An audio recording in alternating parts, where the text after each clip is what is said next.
Am I blinking enough, Zach? No. Hello, welcome to On the Bench. I am your host for this episode, Brendan Sinone, joined by Chris Nee, Zach Blostein. I don't know why I'm so monotonous and down right now. I don't know. Can't help you, brother. For Sorry. Tuesday, that feels like a Monday, I suppose. Short month of February. I don't know. What are I you don't talking know, about? guys. Yesterday was Big Monday. You didn't get up for that big basketball game in Tallahassee last night on Big Monday? Against North Carolina, I know the ACC in basketball is just absolutely killing it right now. I mean, there's no canary in the coal mine type of syndrome going on there. The canaries already died. I mean, what are we talking Hey, about? This is FSU might have put UNC on the right side of bubble last night.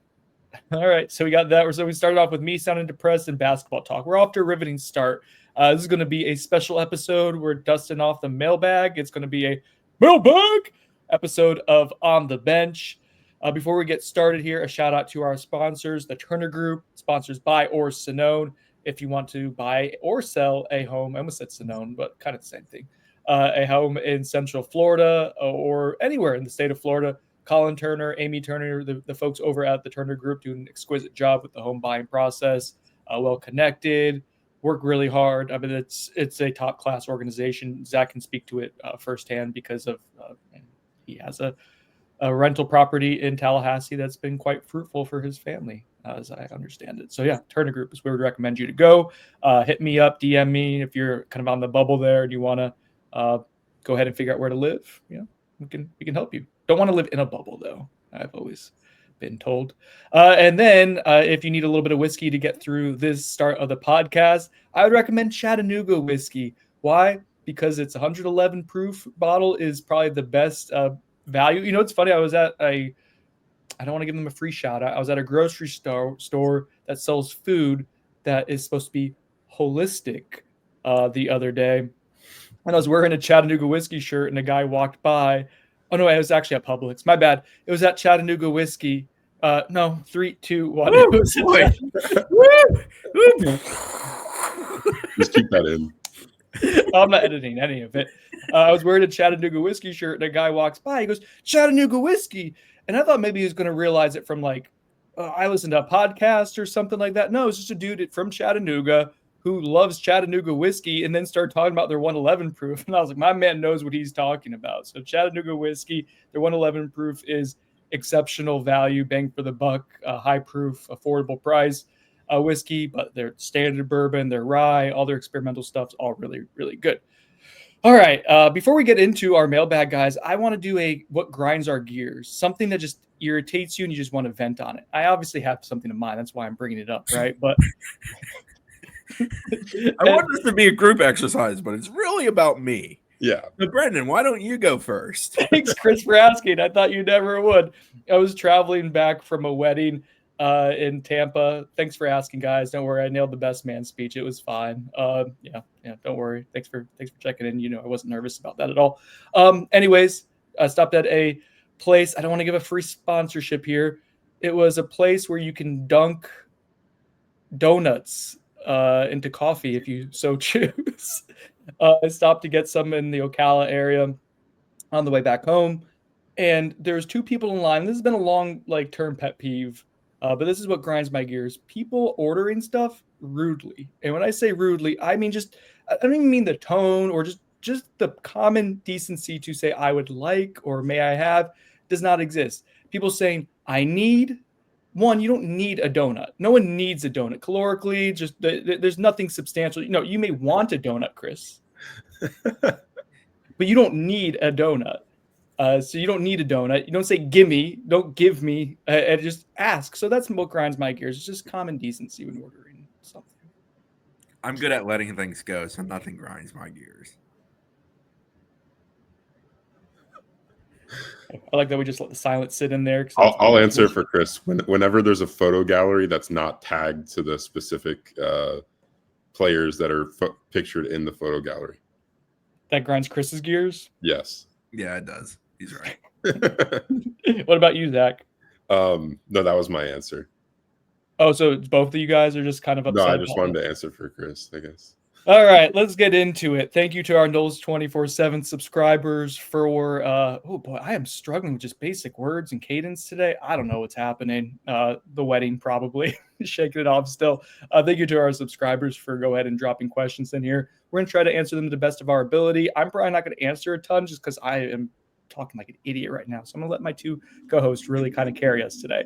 BMS 13C, three good questions to start us off. Number one, who are you most excited to watch in spring practice? Score White, because I think he's a creative offensive piece at a position that FSU was dreadfully bad at last year. Do we know that he'll be practicing in the spring? I'm being optimistic here, man. Okay. Being optimistic. I do not have an injury update. Mike Norvell has not issued an injury update. I feel like injuries are fair Pre-spring game press right now. conference. Yeah, we're not in like you guys aren't in practice season yet, so I feel like injuries are kind of fair game. Yeah, we've been scolded before for reporting on injuries that we did not observe at practice. So Swerve did say during his Q&A session that he was healthy, if I recall correctly. He did. I did ask specifically on that because he did have Yeah. a knee injury in the spring game that we were told was going to have to be monitored a little bit, but he'll be ready for the season. I'm not. For me, it is Thomas Castellanos because he plays quarterback. He does. It's an important position. Yeah, he might be an important piece to FSU's 2025 season, and they're Mike Norvell's tenure here is gonna rely a lot on what he can accomplish this season. And yeah, I mean, I'm just interested to see how he looks in a new look offense and what kind of his connection looks like with a guy like Squirrel White and some of the other receivers they added like Juice Robinson and the rest of the returning guys in that room. I'm very interested to see what that connection looks like and if they can kind of get something going in the spring to lead them into the summer and then obviously fall camp. I'm going to cheat here, go with two. James Williams and Deontay McCray. I want to see the two defensive ends, how they look. Likewise, like how they do against the offensive lineman that you brought in as well. But I'm really high on Deontay McCray. I'm very excited about what he could potentially do. And obviously, James Williams has a lot of pass rush juice. I want to see what those two look like in person moving around. I think the biggest thing with James is seeing, because he was in a very like rotational role this past year for Nebraska, very much like a pass rush specialist for them. Can he be an every down guy for you? Or is that even what you like? Because I feel like with what their depth looks like at the end right now, you kind of need him to be. But is he ready for that? I think that's something that we'd want to get answered in the spring.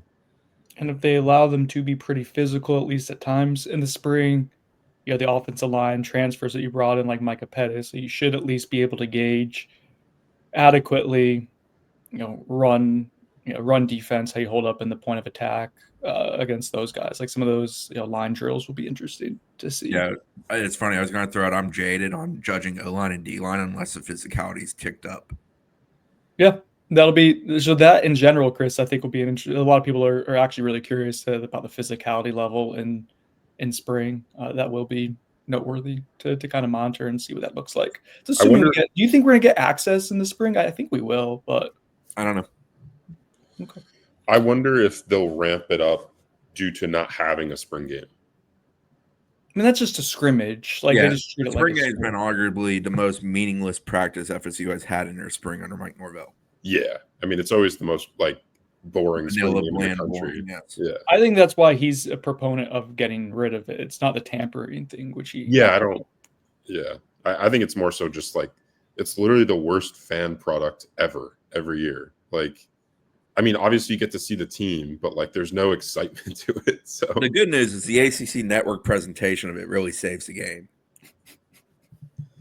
They should make it an event. Like I know it's tough to schedule it with baseball, and that's always a fan like bugaboo. But I would say like you could, if you really were trying to make it, have that tied up to where it's like this mini homecoming event, and then like just make it like a young, like a underclassmen scrimmage, and then do like one-on-one events or something like that, tug of war, whatever. I don't know, something like that to where it's more fun and have like a 40-yard dash like tournament, something like that. Exactly. Or just don't do it, which is I think what we're gonna see. All right, following question: what returning player do you expect to make a big jump forward? Chris, I'll start with you. I don't know if expect is the right word, but I'm extremely intrigued by Conrad Hussey with the fact that they stuck with him. I've always thought he's athletically gifted. I think he's fully capable. They need him to be good at safety because their options aren't great at safety, in my opinion. So he's sort of the one I'm watching. I don't know if the expectation is there for me. I don't want to get ahead of myself with that, but he is the guy I'm watching probably the most of the returning bunch. Zach? Earl Little.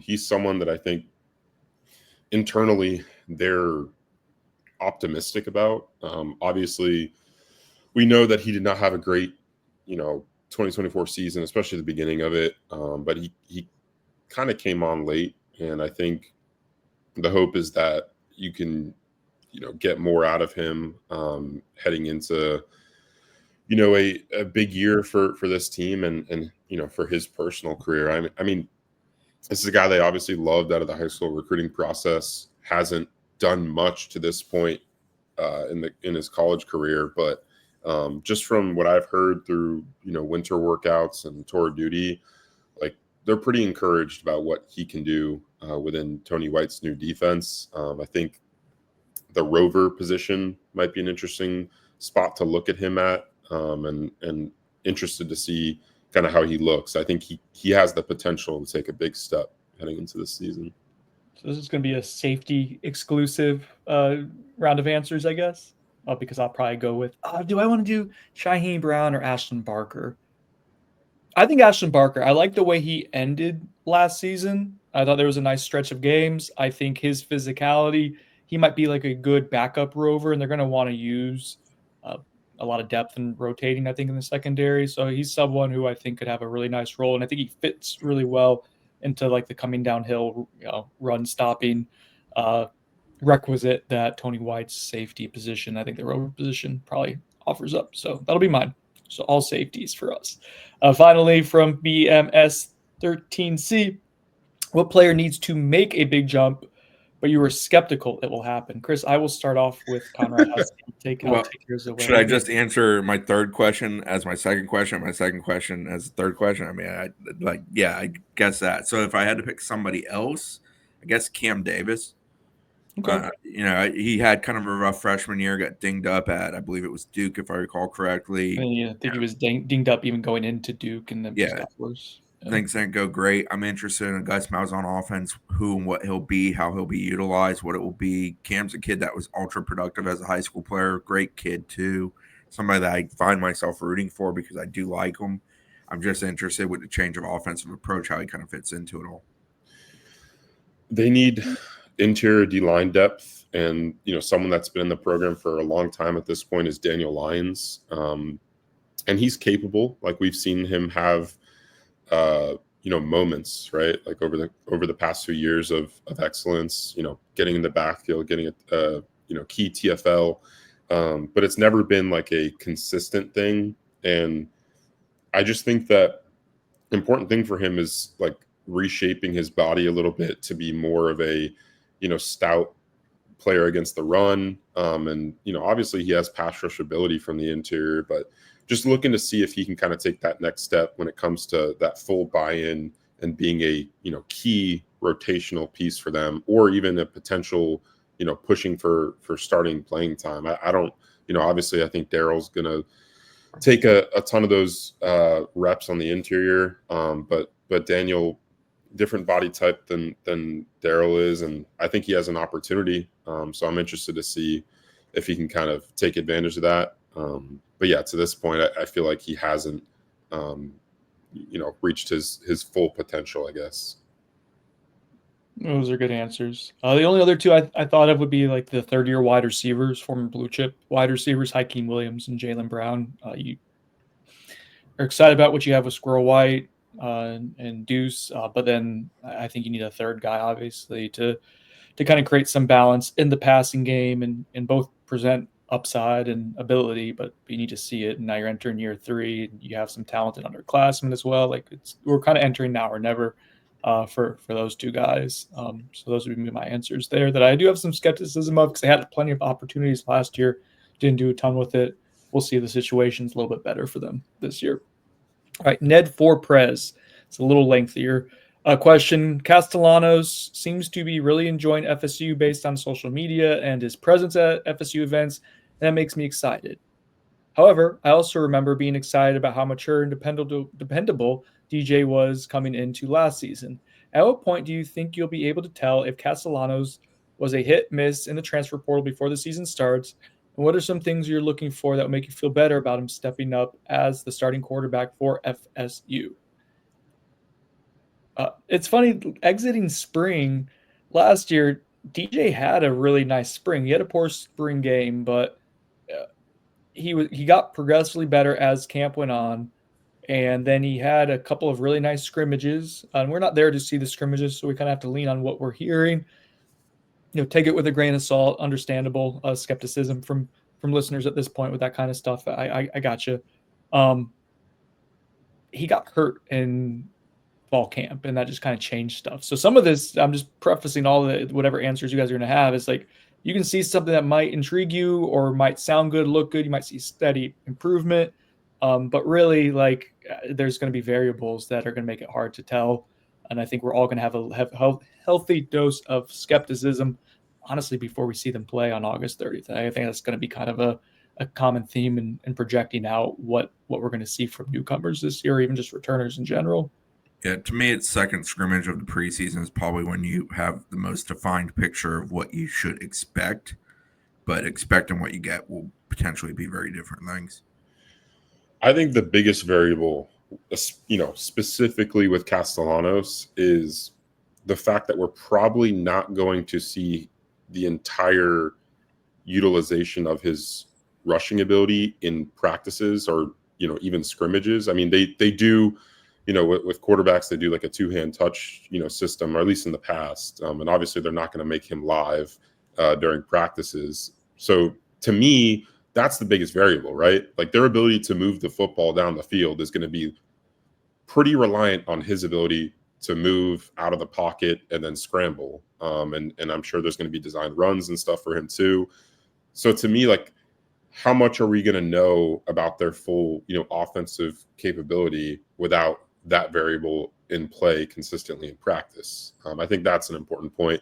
Obviously, we're going to be able to see his passing ability more so, and whether that is working or not. I think that'll be, the variable we can judge the most during practices. So to me, like that'll be the most important thing to watch is what is he doing down the field? Is he able to connect consistently? We saw, especially during fall camp, that was not something FSU's offense was doing very well. And, that was on the fault of the offensive line, the quarterbacks, obviously a ton of drops by the receivers. So will that be improved? I think that'll be the most important thing that we can judge during practices. What I think of quite a bit is how we were feeling in the middle of camp with the passing game and how bad it was, like around that Jacksonville time.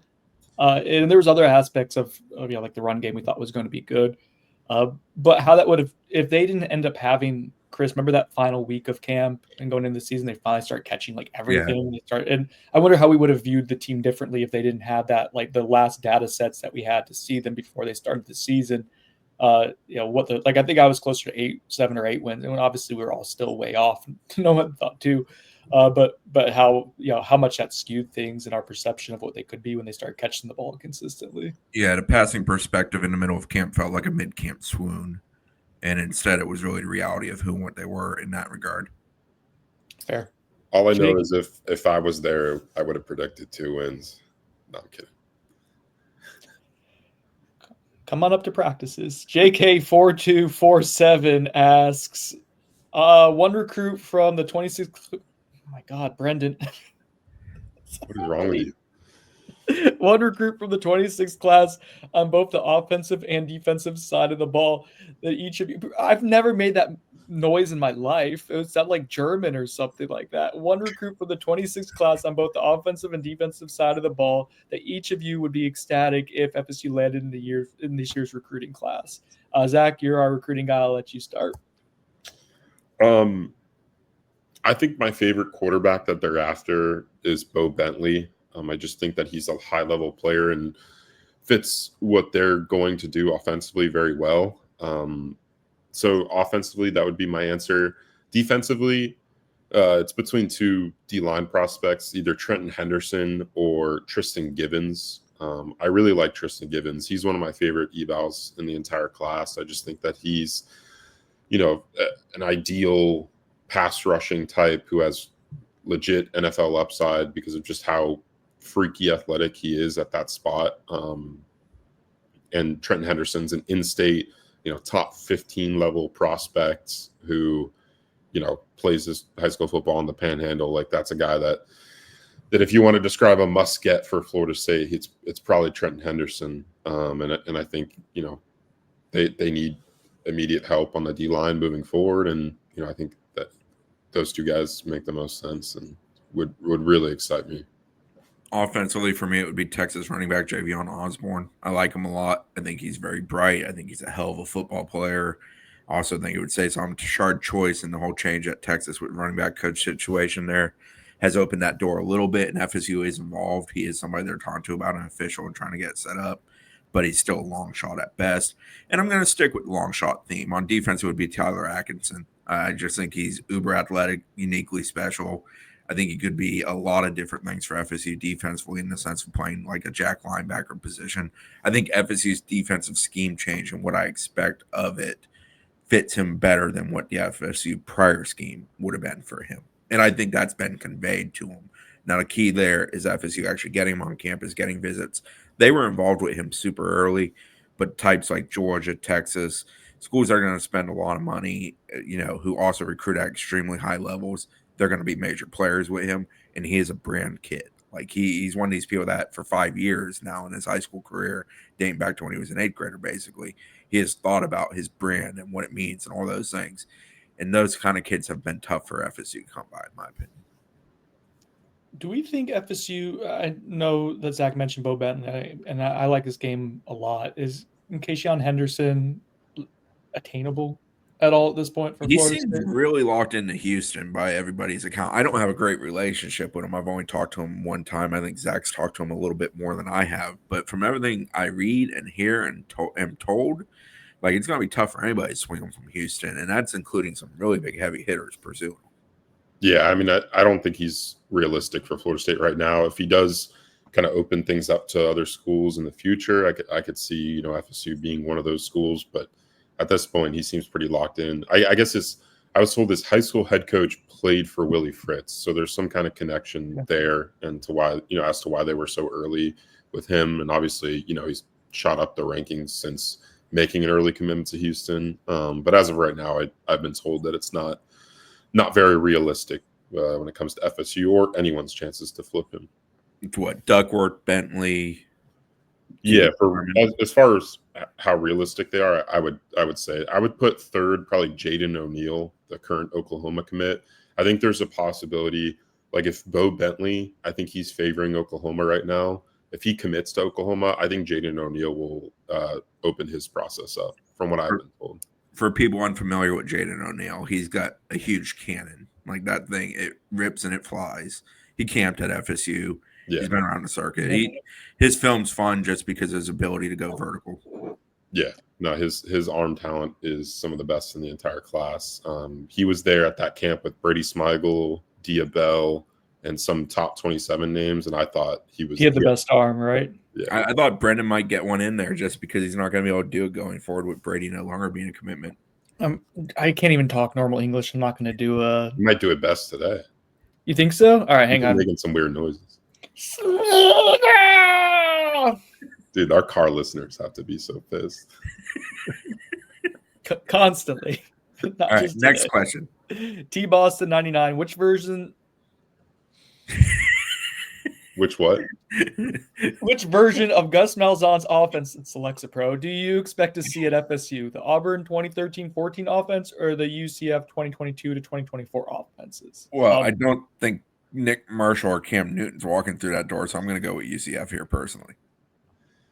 We have to do one or the other. I think it'll be somewhere in between. I think he'll have better talent than he did at UCF, but less than Cam Newton or Nick Marshall running that thing at Auburn. So, I mean, more like UCF, I guess. I think they'll be like UCF was very much like a ton of running the football. And I know Auburn was similar, but I felt like they had a better passing or more consistent passing attack, I should say. Whereas at UCF was a lot of big plays down the field. I felt like more shot plays. So yeah, I mean, I think it'll be more like UCF than with those original Auburn teams. The UCF rushing attack the last 3 years has been top what nationally? 15? 10? Yeah, it's been good every year pretty much. Yeah. We gotta hope Usman Kroma is RJ Harvey level talent. So here's a look at the F&P, or sorry, just the F plus. So that's the S&P plus the F. Two things. Offensive rank. So it's like a positive of 2 analytics year over year. Who was the Auburn quarterback in 17? Was it Bo Nix? No, it was, I think, the Baylor transfer. Stidham? Yeah, I think so. Yeah. Okay. I think then Bo Nix was right after him, if I'm not mistaken. But for the listeners, so 2013 and 14, Auburn ranked 8th and 7th respectively. Those were kind of the heydays for their offense, even better than the Cam Newton ones. Oh no, never mind. The Cam Newton one was second. That was a good year, but still really good. And then it goes 47th, 37th nationally, 13th nationally in 2017, 37th, 29th, 49th, and then at UCF 64th, 31st, 29th, 42nd. So yeah, generally like the trend there is not showing you that it's on the upward swing. Yeah, I think it's gonna be more UCF kind of era, basically. Chris, this is coming from J-Rod, 31. How is Chris feeling about baseball? Let's hear those thoughts. I've actually only made it to 2 games. I've watched, I think, 5 out of 7 pretty much in their entirety. I would say you're pretty informed then, Chris. There's no need for that caveat. Yeah, Brett's a little bit more informed though. But well, yeah, he's our baseball beat writer. I don't understand why this. I think the starting pitching is as good as it's been Tallahassee in an extremely long time. Bullpen's got some stuff to figure out. Like Holtz is struggling right now. For example, he went in there and struggled to throw strikes. But like a guy like John Abraham's shown you some really good. Also had moments that weren't great. Defensively, they've been sound and solid. I feel pretty confident about what they are there. I absolutely love Gage Harrelson as a leadoff guy and just a tone he sets for that baseball team. They don't have the punch that they had quite last year, which is to be expected when you lose a Cam Smith and a James Tibbs, in addition to some others. But I think they're pretty damn good. I certainly think they can compete to win this league, which means they can compete to play in Omaha. And I think the pitching is good enough to play with anybody and sets you up really well if it stays healthy for series. I also think the depth of the pitching will improve as the year goes on. They're pretty good at giving guys opportunities and developing them and figuring out how their pen needs to be set up and who they can lean on in these situations and that situation. Well-coached bunch, plenty of talent. I like the lineup. I think they hit at a good enough rate with enough juice in it. It's just not last year's team that could really mash like we saw them do at times. This is from Matt M3431. What is something I like this one? What is something you observed this offseason that gives you the most confidence that Norvell will be able to turn things around this year and get back on track overall? And then he also asks, and what is something that makes you really doubt that Norvell will be FSU football coach coming 2027? Let's take the first part first. So what gives us some optimism? What's something that we've seen that we like? Chris, what kind of gives you some good vibes going forward? Well, it happened before the offseason actually began, but the fact that he fired people. I mean, change was a necessity, and nothing was going to force his hand ultimately with change because financially he is in a position of power. But like it had to happen, and it did happen. And he was aggressive when it happened too. And for the most part, he hired people that he really wanted to hire, which ultimately is what helps him succeed or helps him fail. But he made the choices. He got Gus as his OC. I think he really likes Tony White as his DC. Obviously, he let Tony make many of the selections of how they filled out the defensive staff. And then offensively, they pursued some others at receiver and O-line, but they ended up with Coach Hand and Coach Harris Jr. at those 2 positions. And obviously, those 2 guys have a great deal of familiarity with the offensive coordinator that they're going to deal with because they previously worked for him when he was head coach. Yeah, I would say the most optimistic thing I found was the fact that it felt like they learned from their portal mistakes a year ago. It took a very different look class when it comes to like ceiling and projection and floor. I thought, they went for a lot of higher floor options rather than banking on a ton of, possible potential, like it seemed like they did for the majority of their portal class in 24. It felt like this year they wanted guys that they know could help them right away, and didn't have to project as much when looking at, guys that maybe didn't have a ton of college experience. They brought in a lot more players with experience already at their previous stops. So thought that was the most encouraging thing and gave me the most optimism about, them learning from mistakes and Norvell's, I guess, longevity as a coach at Florida State. I like that one too, Zach. I thought that was a good correction on their end that made a lot of sense. I like Mike's demeanor, not necessarily in the public setting, but just kind of how he's carried himself. He's got a little bit of a chip to him, a little bit more direct, and I like that. I think that's kind of the step in, evolution of kind of being a little bit more just straight to the point, and I think that's good of where he probably needs to go after kind of feeling some say betrayal. I'm trying to think of the right word for what this past year was, but just kind of let down by some people that he trusted, and so I think that's good that he has a little bit more of an edge to him. I've seen some of that and kind of behind the scenes stuff, and yeah, I think that's good, and that's what he wants to see from his team. So the team's going to ultimately mirror the head coach. We saw that this past year too, and Mike's talked about that, some of his body language stuff. I think he was still probably feeling effects from the snub, whether that's admitted or not, or realized or not even. I think we've seen some of that change a little bit. That's me being a dime store psychologist, but I've seen that somewhat. So that's what kind of gives me some optimism. What about a caveat to the user question, which I think is good? But the 2027, I don't know. Let's just say like long term, because contracts and stuff like that. So what gives you guys skepticism long term? I have like 4 or 5 things that I thought of after reading this.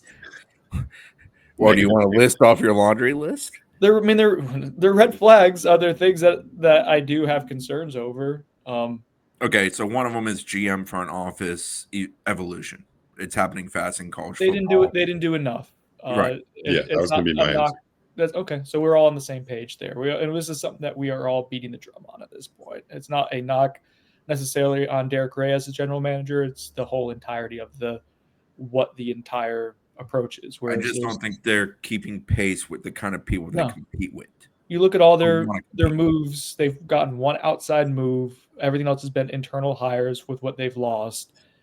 Other programs around you, rivals, are going and getting NFL experience. You're sending people to mini camps basically to learn how the NFL teams do it. It's not apples to apples the way that I'm viewing it from the outside looking in. I find that to be concerning. That's something we've talked about since, I think even when it was happening before, like what we saw setting up, it's been a concern for a couple months now. And, it's still February. There's still time for hires to be made and different adjustments to be made, but it doesn't seem like that's coming. So yeah, that's a concern. I think a red flag to me was that they didn't, Chris, you alluded to this in some of the hires they made. I don't think they got their first choices in a lot of position coaches, and they were ambitious with it. But, I've learned, this is something Zach was very clear about with some of the recruiting failures they had in the past, is their actions are how we have to evaluate them. So them telling us they want Armando Blunt or they want Jeremiah Smith or the safety from Chaminade. KJ Bolden or Zaquan Patterson. Sure. Yes. Yeah. Either. Although Bolden's Buford. But anyways, those when you miss on priorities for you, what you want, like Mike is a good evaluator and potentially a great one, I think, of understanding people generally. Not to say perfect, but I think he's really good at that. That's a skill set of his that I have admiration for. I think he's really good at it when it comes to players. So anyways, you going third or fourth down the line at wide receiver coach, you're not getting your first offensive line or maybe even second offensive line coach. Those are things that I don't dismiss. right? And that doesn't mean it's going to be a disaster. It's not to say it won't work out. I think I like what I've seen from her band so far, but it's a small data set, and we obviously haven't gotten into the season. That's another one. Some of the retention, some of the players they were willing to retain. I thought the idea of, even considering bringing back Marvin Jones Jr. or Pat Payton was alarming to me. And that was just seemed like it needed to be a reset for both parties. And they might end up doing really well with where they're going. But I thought that was kind of a negative. I think that was most of it. Those were a few of the things that kind of just some trends that the Gus Malzahn hire. I'm actually really interested to see it, guys. Like, I think it might be really fun to cover and to see what it looks like. But the numbers I presented with the F and plus, or just the F plus, before, like, it's not a positive trend for where that offense is in modern college football. So, that's another one that I didn't necessarily love. And they were telling, we heard it from 3 or 4, 5 or 6 different people that, they were looking at going with another direction with the offensive hire, and it seemed to change late. So, although Gus Malzahn was in play for a bit as well, so in hindsight. Anyways, Gus also became available to put the foot down. Yeah, for sure. And that they talked about it for a bit, but I ultimately, I think it's a solid hire. I don't dislike it, but I have reservations on it. One that necessarily isn't something that I think is a negative in the moment, but it's something I'm certainly observing to see how it's done this year versus last year, essentially year-over-year results, is essentially the financial understanding of the summer recruiting period. Yeah, you were vocal about that this past. Yeah, they have to be if they want so-and-so or 1, 2, 3 of a position on the board, they have to be prepared to financially do what they have to do to secure the guys they want. So they're not in a situation where they go over and then are taking guys in the back end who are more developmental long-term pieces that may not spending maybe above market value on the back end. Essentially budgeting and planning it out better in the sense where you have a better return on guys that you truly earmark as individuals you want in your recruiting class. Well, which is where I thought they failed miserably last year before they stunk on the field. To take it full circle, that summer window, they were caught off guard in some regards based on what the market was going to bring. Which I don't know why. Well, and that's what I want to get to. Yeah. Is there was the winter transfer portal window, the prior cycle that started off shaky, and we documented that.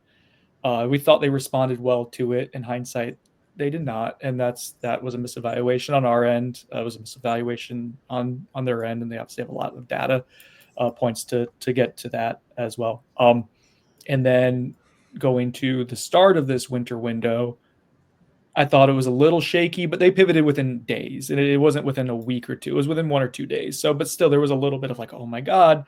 I think, where did Texas Tech get all this money? And that's a variable that you couldn't have accounted for. But it's three cycle, and then they ended up, on this show we talked about them maybe spending less than what a lot of or projecting to spend less than what some other teams in their neighborhood were going to be spending. And I think they ended up realizing that we can't operate like that. So they figured it out. And they're not always bad at it. Lee Hunter, for example, comes on campus, makes a stop by, sees his former coach, visits FSU, who he has somewhat of a relationship with.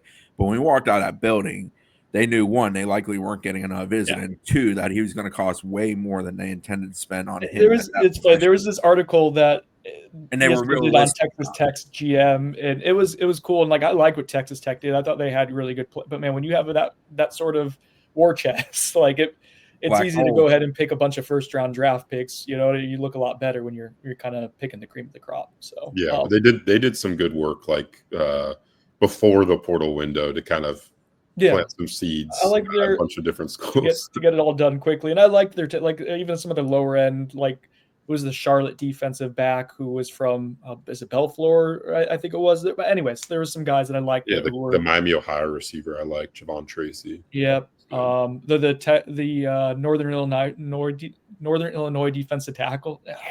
All timer here for some. I had gone on a nice stretch there where I thought I was actually kind of articulate, especially I can't even say articulate correctly. I don't know what's happening, guys. But anyways, full circle, what Chris is talking about and what I'm trying to present as this trend is one of the reasons why I think we were eager to see what they would do with adding more consultants or more, voices, a different set of eyes, people with different relationships in the information game, in the scouting game, in the recruiting relationship business, in the front office, because it felt like there was a need for it. And here we are in late February, and they've done a lot of internal hires, and there's people who obviously they're good at evaluating. But it feels like the whole process could be upgraded still. Like you still have room for improvement, and it doesn't seem like that's something that they're eager to do or able to do. I'm not sure the answer to it. Oh, okay. I think we really went in on that. We probably need to speed it up here. We're 40 minutes in. I've got a lot of questions I still want to get to. JJ H10, will the administration have come up short if FSU is still in the ACC come fall of 2028? There's a caveat there, right? It's like, what are you getting? What does the contract look like until that 2031 date that now people are circling as a potential, and FSU is viewing as potential like reset for college football, right? Like, are you making $65 million a year in TV contracts, or are you making $50 million a year? Like, what's it going to look like? I think that's the caveat that needs to be kind of understood. I'm okay with them staying in the ACC if you're making nearly as much as SEC or Big Ten teams. I don't care for the next. I'm not, because the ACC is the bastard child of the relationship and going to be treated as such by the other two conferences, and that's becoming abundantly clear with college football playoff evolution. But I digress. Financially, yes, FSU can make a much better amount than they probably would have made before the lawsuit because of success initiatives and other things that are going to come about. And those things came about because of the lawsuit in part. But on the flip side of that, like at the end of the day, the financial gap is still going to be a gap, and it's going to be a healthy one if your football programs aren't healthy. And that's sort of a dead circle of like, how do you get there financially to be good and compete? Like, there's a reason the SEC has ascended so damn much in basketball. It's because they have a lot of money and they're able to invest in other things. And there's a reason the ACC is descending in said sport for the exact same reasons in the opposite direction. So there's all that to me. And like, I think about financials of FSU athletics probably more than I need to, because ultimately I'm not doing their taxes. But, like the baseball stadium, while it's improved, needs a dramatic overhaul, if not an entirely new stadium. The basketball arena is so far behind so many other places in so many ways, but it's sort of like you gotta just live with it because it is what it is. Those are the things that disappoint, and financially I understand why I can't do it, because the burden would be completely put upon fans who are already carrying a great deal of burden for multiple other projects and other things and ticket costs, so on and so forth. So do I think they're still in the ACC in 28? Yeah, at this point I do. I mean, I don't think there's a silver bullet coming. I don't think there's multiple other schools ready to jump in. UNC is the third closest behind FSU and Clemson of getting into that thing, and that's a small circle mess for them already. So I think it's tough for FSU to scamper away. Do I think it's disappointing? Yeah, in the sense of the ultimate goal was to get out and get more money and get to a place that has more power. But that's easier said than done. Grant of rights isn't ironclad, but it's, strong enough that it's going to cause plenty of issues, and a reason why litigation is going to continue to go on at a snail's pace. So I don't know. With legal things, you never say never, because sometimes silver bullet does come, but I don't think there's one that we can project as happening anytime soon. C Dallas 3377. When does spring practice start? March 19th. Do we have a 1,000K rusher this year? I'm going to say no. Gus Malzahn's offenses, will often produce 1,000-yard rushers, but a lot of the times you see multiple 700-yard rushers, and I think that's probably what this would look like. Usman Promo would be the favorite probably, but he's not coming in until the summer. So I also think Mike Norvell's always had a tendency to use a multitude of backs, therefore splicing the stats. Ross Knoll 87. Do we take two quarterbacks in 2026? He mentions Hewley and Bowie. I think he meant Bo Bentley. Combined the first and last. I like it's like a Bowie knife. Do they take two, Zach, potentially? I doubt it. I mean, there's a potential for it because like he mentioned, they're bringing in a prospect like Jaron Hewley, who is a composite 4-star quarterback / athlete out of South Florida.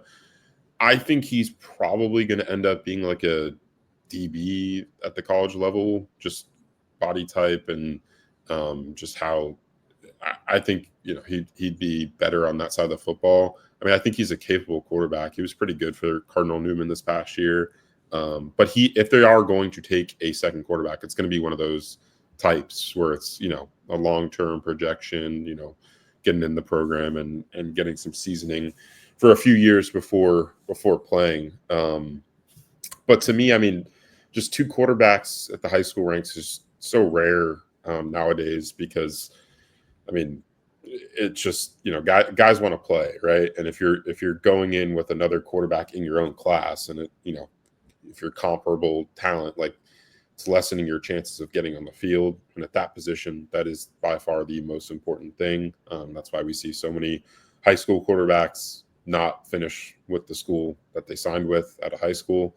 So to me, like, doubtful, but if it is going to happen, it's going to be with a prospect like Jaron Healy, and then one of their top quarterback targets like a Bo Bentley or Landon Duckworth. Did the question specifically ask high school? No. Well, yeah, I'll go with I think they end up with two. I think they end up with a high school one and a portal one. So it's funny. A few questions down, Mr. Alexander, Chris jumping ahead. Asked Bayer Sinone, FSU starting quarterback for 20. Who's it sponsored by? Bayer Sinone. The Turner Group. FSU's starting quarterback for 2026 is currently on the roster. I know, right? I mean, like, no. History has told us to say no. So no. It's the best way I can put it. Okay. That's reasonable. Jamrock Knoll, you were on a deserted island. I read it as dessert. Deserted island, you can only bring one meal. What would you be bringing? I was hoping it was one book. I was going to use my kid's answer. What is the kid's answer? How to get off a deserted island. A meal, probably like a nice like churrasco chimichurri steak. I thought he was going to say Chipotle. I thought he was going to say Chipotle too. Maybe that too. What about, I think steak, like a good steak, mashed potatoes, mac and cheese that I did not make, and red velvet cake. And I'll just do that every day for the rest of my life. And if I'm on a desert island, I need the protein. I might need the cheese to bind me because of the steak. So, yeah, I think that'll be what we go with. Chris, just whatever. How to get off a deserted island. Disco Phil, Bayer Sinone, sponsored by the Turner Group. This is the best receiving core Malzahn has had in recent memory.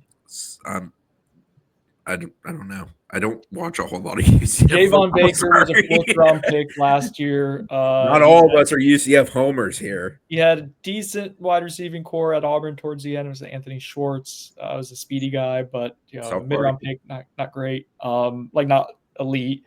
Hasn't done a ton in the NFL. I think what Deuce Robinson has potential to be. I think Squirrel White's speed. I'll buy. I think this is probably the best one he's had in 5 or 6 years. Certainly has potential to be.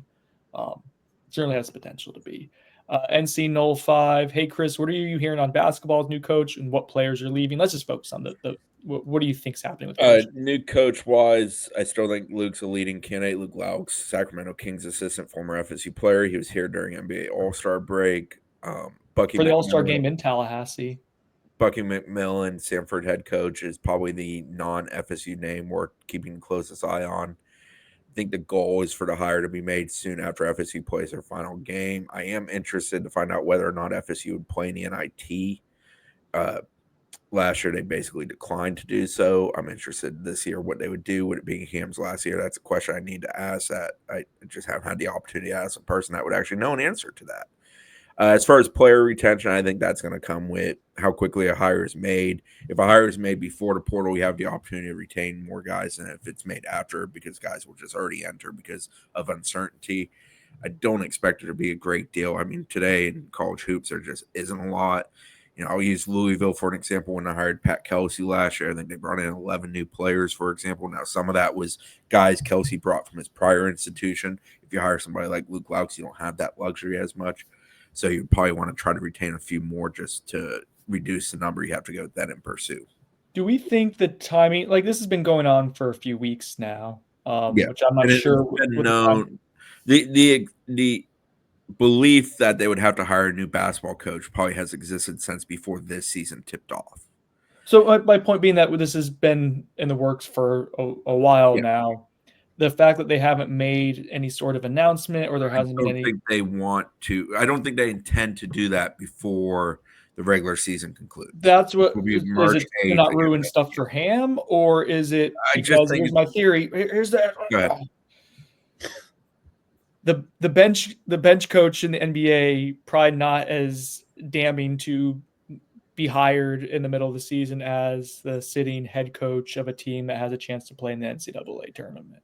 Yeah, but you also can't hire him once he's in the NCAA tournament until he's done with that, more than likely. Usually coach the coach you're hiring, say a Bucky McMillan at Sanford, for example, you don't want to do that because that's a distraction to his team. That's what I'm saying. The rumors of him being potentially your candidate's a distraction to the team enough. So that would slow down. Right. And I agree with you. But I also think there's a degree of like, it's not necessarily Bucky because of that. Like, I think there's a degree of just allowing it to play out with him that's always been there and then being swift when the time comes. I'm the rare guy who's pro Bucky but anti Bucky's. Moving on, CC Daddy. What grade would you give Michael Alford in his role thus far and why? I think this is going to be, honestly, guys, like a pass-fail type of deal. Like I think it might be too early. I think it's like a pass-fail because, I mean, there a lot of it hinges on just how Mike Norvell in the football program does. I think and you gave him a big extension, and I didn't have any issues with that at the time. So this isn't me being critical of the decision, but you leveraged and committed to a thing that you thought was a sure thing based on what you had seen with the upward trajectory of the program. And then we all saw what happened this last season. We know that football is what pays the bills. If you continue to lose donor support and booster support with losses, if they continue to amp up, then it's not going to be great for the sitting athletic director. And that's kind of how that goes. And they're also obviously very leveraged in a lot of big projects that should be done pretty soon. But again, it's a lot of money that you've asked people for. And if the on-field product is then poor on the heels of the football facility and the stadium upgrades. And so he's taken a lot of high-risk moves. And, some of the logic I like, some of it I'm skeptical of. I don't love some of their approach of what they think the House settlement's going to be. But then he's also been a really nice job with some of his hires that he's made to date as well. Baseball, soccer come to mind. So yeah, it's a mixed bag, but ultimately it's like whether football is successful or not in the coming year or two is going to probably determine the answer to that. And that's a long way of me answering like it's going to be a pass-fail type of deal. I'd give him a solid B overall. I know some people disagree with that. You're right. Football's a heavily weighted grade that will definitely swing the pendulum one way or the other. Retaining Lonnie was a big thing he did for softball. Obviously, hiring Link was important. Brian Penske for soccer was very important. He's done a good job of putting lipstick on the pigs that are ugly in the stadium regards, non-football stadium regards, because of the focus on finances going to football. It kind of limits things, but like the new deck at softball is awesome. Some of the stuff they've done at baseball, I think, has been good.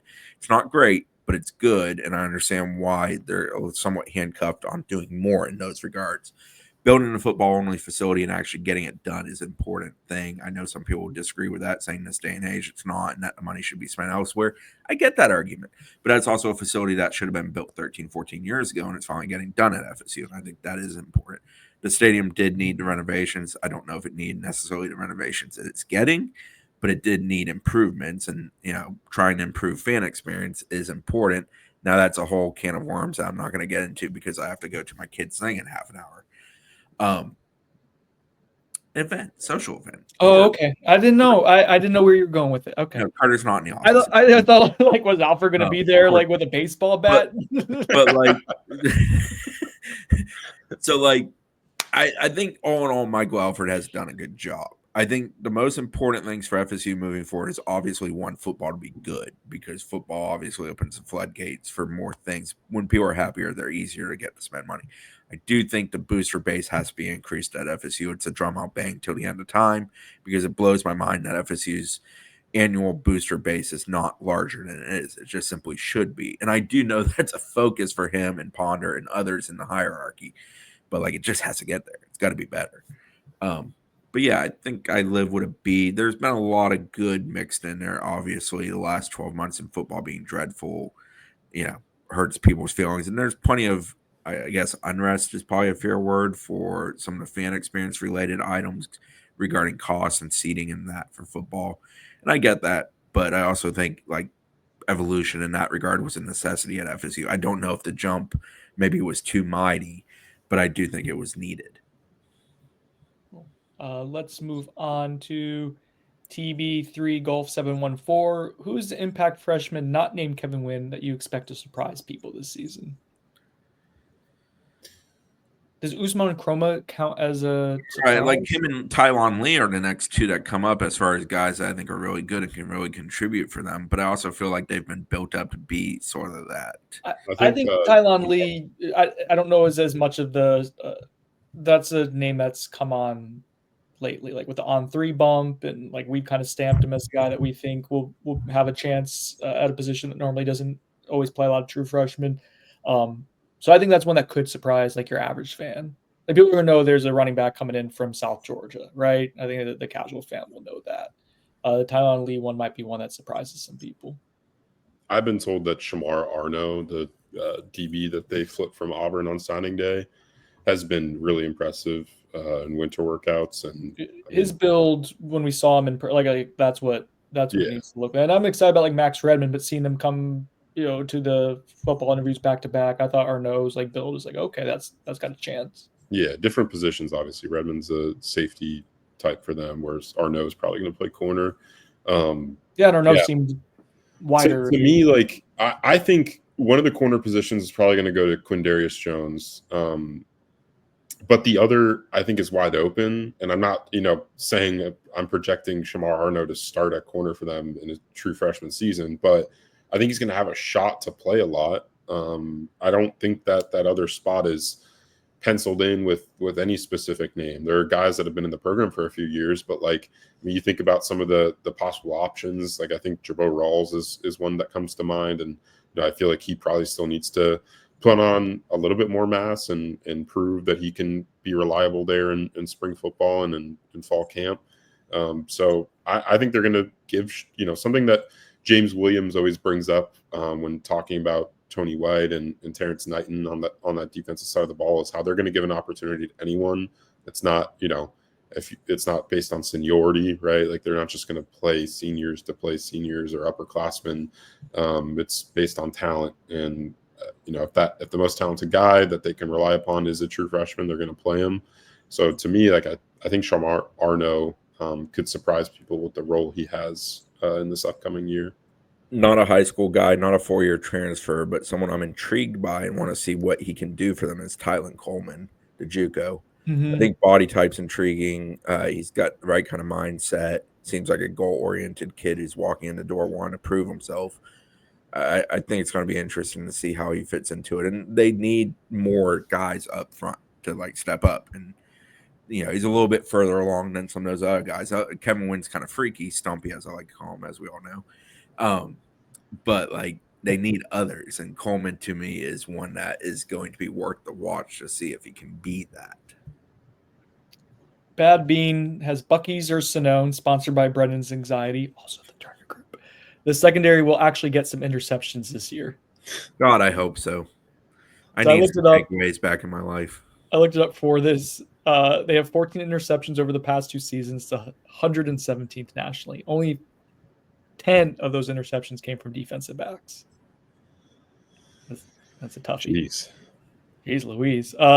Southern Yankee 14. Can you explain show causes? I thought a lot of the arguments for why Mike might not fire Atkins was because he wouldn't be able to get another job at this level, but now he works at LSU. So basically, real quick, show cause. We got like 5 or 6 questions left, so I'll try to move through quickly. Show cause basically means that the NCAA can like stop in at any point and open the books basically, and you have to explain why you're hiring someone. So there's just more procedural stuff that happens, makes you a little bit more vulnerable during that window.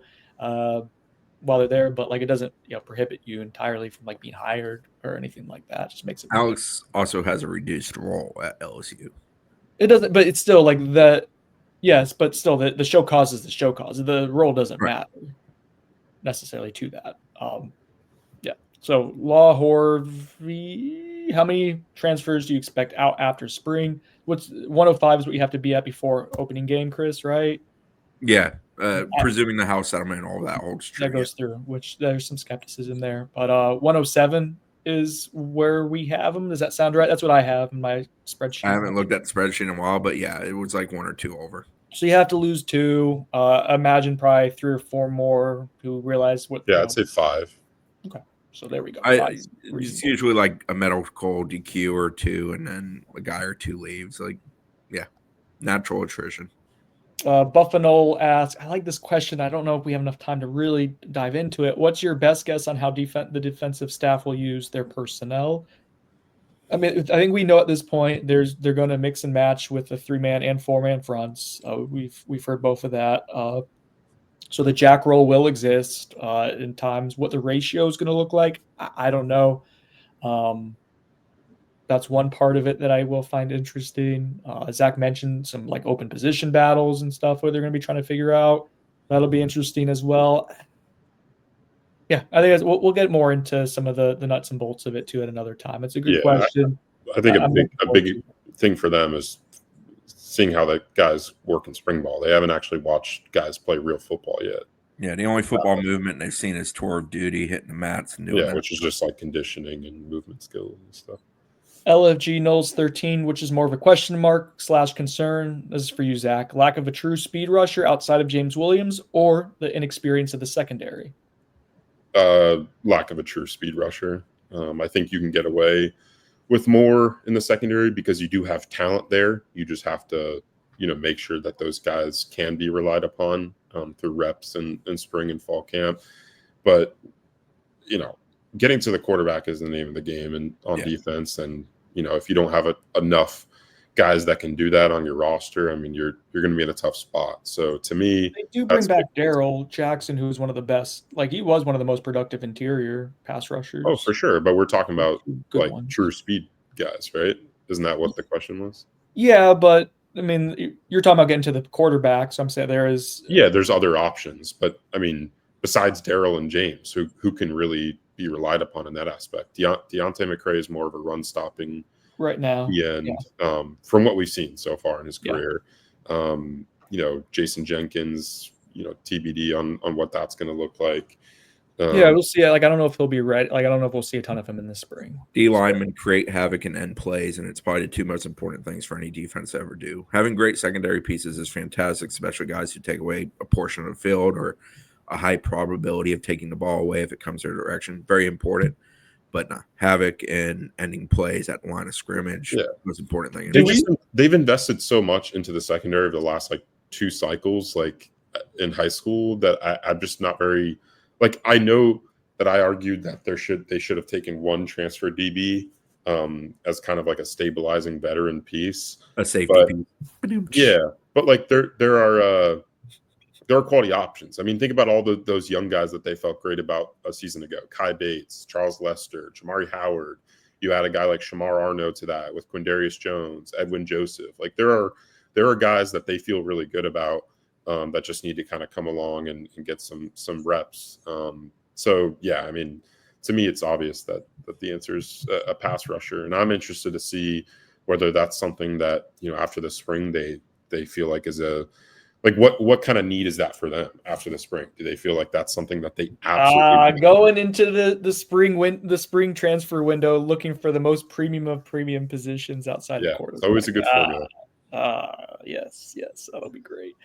It's gonna make Amari Williams his development really interesting. He might be one of the most important players in spring football, making that switch to DN. I feel like. Oh, I think we just came up with a story, a little long form idea. Yeah. No, I mean, if he's truly going to play DN for the most part, I mean, I think they're expecting him to play both ways, but he's way more needed on the defensive side of the football. It sounds like he's going to spend almost the majority of the spring at defensive end. Why are you smiling, Chris? The dog's whining. Aw. Oh, can we get a dog reveal? No, not on this one. He's already in the cage because I have to leave after the pod, so I'm I not. thought it was a she. She is. You're correct. That's wild. I default to just calling dogs he. I don't know why that is. Emma, who we got about a month and a half ago, and is in heat, so it's been fun around the Snow household. Emma's a he. No, but she's humping Willie. I saw the video. All right, It is hilarious. He's running away from it, and it's not really humping. She doesn't know quite what she's doing. She's just learned behavior at this point, and he's running away. And so it's just like he's a wheelbarrow, and she's like pushing him. I don't know, whatever. Dogs humping is always funny. Alciola 239. Excluding transfers from this offseason, who is your player on offense and defense that needs to step up or have a breakout season for FSU to overachieve? Have we kind of answered this already? Yeah. I came on offense, or Jaylen Brown was an earlier answer. I agree with that because I do need a third receiver. Hakeem's also a guy who has some nice athletic traits. Defensively, I think Earl, that Zach talked plenty about earlier, is definitely one because that's someone the staff believes in and really likes and thinks he basically had a bad year and they believe he can be dramatically better. I think it's probably also somebody on that defensive front, whether that's a Daniel Lyons, a KJ Sampson, somebody that's been here for a while that needs to take that next step and be a more dependable piece. Some other names that come to mind, like Blake Nicholson, because he might have some pass rush juice and might help alleviate some of the concerns Zach was just talking about. Mari Williams is someone like if he is ahead of schedule and gives you something like quality snaps, like that's a game changer. On offense, the only other name I could think of, Chris, would maybe be like Landon Thomas if he's a dude for you, if he takes a big step forward and gives you a consistent element in the passing game to go along with Randy Pittman. Like, yeah, that'd be cool. That would help you out a decent deal. Anyone else, Zach? We got one more. No, I think that's a good list. All right. Final one. Knoll 8-9 Nation. In your opinions, what will be the biggest position battles to watch during spring practices? Zach, I will start with you. I think safety. This is a safety-sponsored podcast. But yeah, I mean, there's three possible spots there, right, with the new defense. So to me, seeing who kind of fills, I think the betting favorite for the Rover spot right now would be Earl Little, like I mentioned before. But then there's the two outside safety spots, and I think Edwin Joseph probably fills in one of those spots. But a guy like Chris mentioned before, Conrad Hussey, Asham Barker is another name that comes to mind. Like there are a number of guys, KJ Kirkland, that could fill in those roles, and I'm interested to see how that plays out. And I think the DBs in general, just because that's the biggest change when it comes to this new defense, and obviously, like interested to see what the jack position looks like on defense as well. But just looking at that new look secondary is going to be interesting to me. Who wins out in each of those spots? I'll go offense. I think running back, just in general. Obviously, Chroma won't be here for spring, but how will he be inserted in? Will he take over that role very quickly? Roydell, is he a healthy, better version than what we got last year? Cam Davis, how is he Gus Mouse on offense? I also think third wide receiver, we've talked plenty about that previously here today. The other guard spot, I think it's pretty safe to say Adrian Medley's probably your top contender for one of the guard spots, but the other one with Richie Leonard and TJ Ferguson, who's kind of like a lesser version of Earl Little in the sense of how Zach talked about it earlier, where people are still on the staff essentially speaking in a positive manner about him, dismissive of how bad he was a season ago, saying there are some reasons why that happened, namely in his case, injuries, elbow, and I believe it was ankle. Ankle. And the belief that we still think he's the high school player we liked and the transfer we took, and that he can be a better version. So they recruited Oliver Ferguson in the sense of taking Medley, because I think Richie Leonard's your pace car for the other guard spot. God, it sounds like rubbing off on Chris finally. Guard spot opposite of Adrian Medley is Richie Leonard. But I think Ferguson's the guy that they hope is basically, yeah, he's a reserve, but he's a reserve we can rely upon. And I think that will be an interesting thing to watch with him. I think the O-line in general is kind of a set piece going in. Not that they're not going to compete, not that people can't take jobs, but in the sense of we took this guy to be our starter here. I think that's true for 4 to 5 spots.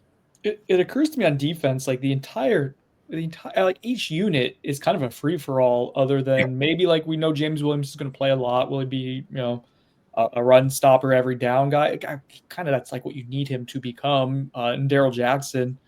Other than that, like it's all up for grabs because some of the guys like Deontay McRae or Elijah Herring, like transfers we think could step into full-time starting roles. Like they have to prove it, and it's not a this isn't you added Braden Fisk or Keon Coleman where it's like for sure that's the role they're going to have. It's likely, but not for sure. And then you have a lot of the underclassmen Zach has mentioned in the secondary. Yeah. But real quick, Buyers Stone before we get out of here, sponsored by Turner Group. Yeah, there we go, guys. Linebacker is the position that is probably the steadiest going into the spring. Buy, I mean, on defense?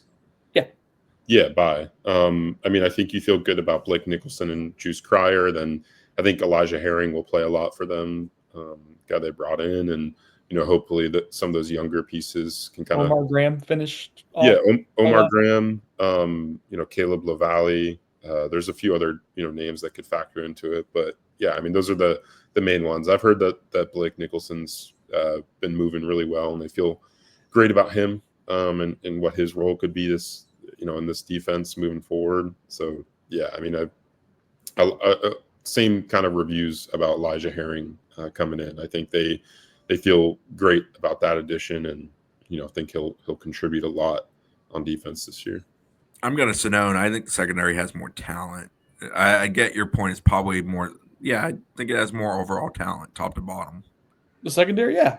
With all the blue chip recruits there, yeah. So I'm going to Sonone it. Like I get you're saying Randy Shannon the last few years, buddy. We know who has the more athleticism. Linebacker has maybe more defined role types, so that's why you might be saying what you're saying. But I'm gonna Sonone it. I just want to be different than you guys. I'm tired of always being the same. It's boring. Did my stutter effing get better as we went on? I found my groove a little bit in the last 20 minutes or so. Yeah. Sure. Okay. All right. Okay. Thank you for answering verbally, guys. This is a podcast format. I know we are on video, but great job. All right. For Chris Nee, Zach Blostein, the Turner Group, as well as Chattanooga Whiskey, our sponsors. Thank you for listening to this episode of On the Bench. I'm Brendan Sonone. Sticking the landing, not the introduction, but the landing. Hell yeah.